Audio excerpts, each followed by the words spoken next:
Ever since Pokémon Scarlet and Pokémon Violet came out and we started to understand more and more about it, that one thing became clear.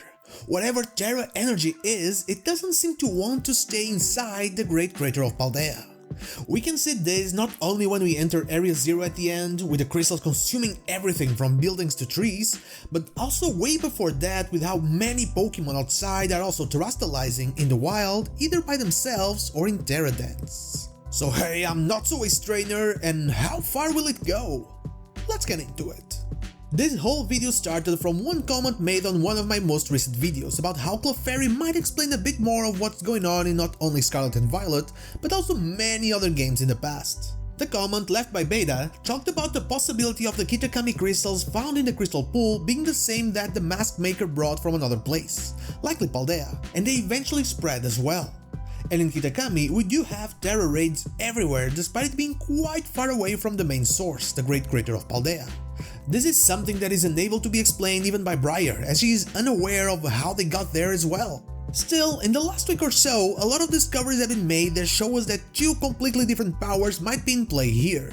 Terapagos seems to have a power that works through using the dreams of people as a way to connect them, and maybe that's why they say that you might talk to people who have passed if you stare at the glowing waters of the crystal pool.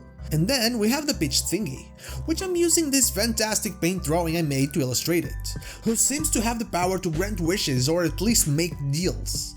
This separates the wish granting power from Terapagos and makes it so Tera energy and its properties become easier to understand. The dream part is still, in a way, speculation. Terapagos can connect timelines through the dreams of people, and through what I mentioned where time doesn't really matter, a mix of the Dragon Palace from the Urashimataro folktale and the Akashic Records concept, a realm where everything, past, present and future, exists.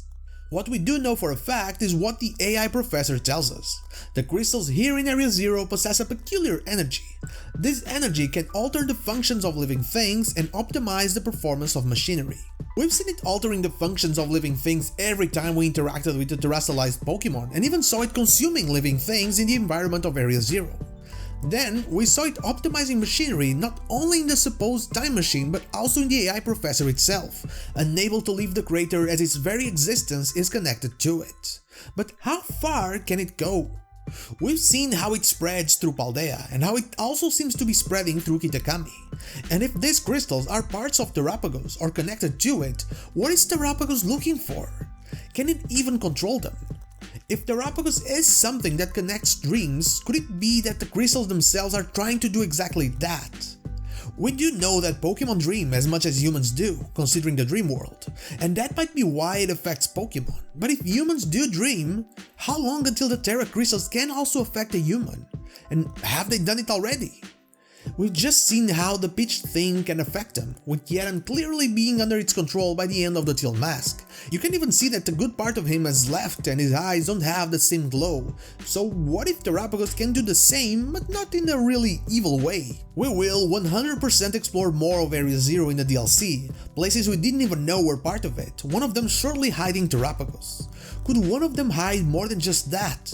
One thing that I never really understood is where are Sada and Turo? Where were their bodies laid to rest? Could it be that they never truly died but were actually kept under a state of terastalization somewhere deeper than where the time machine is?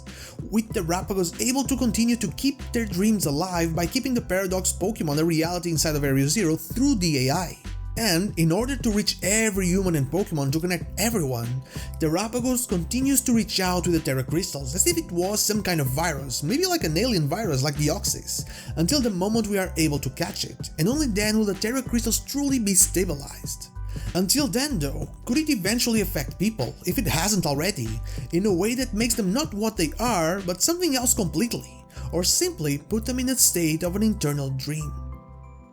And that is all I have for you today. The idea of Tera crystals spreading through more than one region, creating some kind of Tera network, is something that seems to be happening, and I think it could become even worse in the final act of the Gen 9 games and in the Blueberry Academy.